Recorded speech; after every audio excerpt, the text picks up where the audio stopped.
அனைத்து கட்சியினரும் எதிர்பார்க்கிற, எல்லோரும் ஒற்றுமையாக இருக்கிறோம் என்று தமிழ்நாடே பார்த்து கொண்டிருக்கிற, தமிழ்நாட்டிலே எல்லா சட்டமன்ற உறுப்பினரும் சில மாநிலங்கள் எல்லாம் முன்பு ஒப்பிட்டு பேசுவோம்.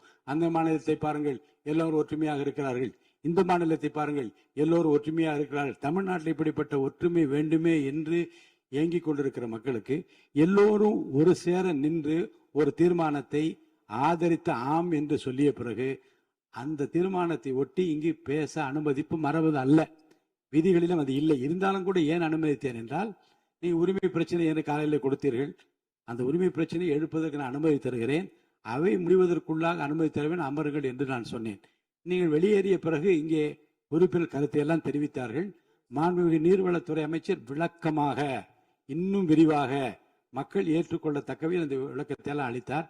அதை விடவும் பொதுப்பணித்துறை அமைச்சர் சட்ட ரீதியாக என்னென்ன நடவடிக்கைகள் எல்லாம் ஏற்பட்டார்கள்.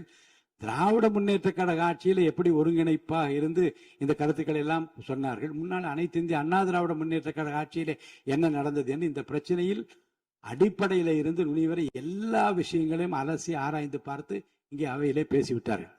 என்னை பொறுத்த வரைக்கும் மேகதாது பிரச்சனை பற்றி திரும்ப பெற்றுக்கொள்ளுங்கள் என்ற வார்த்தையோ, திருத்தங்களை ஏற்றுக்கொள்ள மாட்டோம் என்று சொல்லுகின்ற வார்த்தையோ உகந்தது அல்ல. மக்களும் ஏற்றுக்கொள்ள மாட்டார்கள், மாமன்றமும் ஏற்றுக்கொள்ளாது.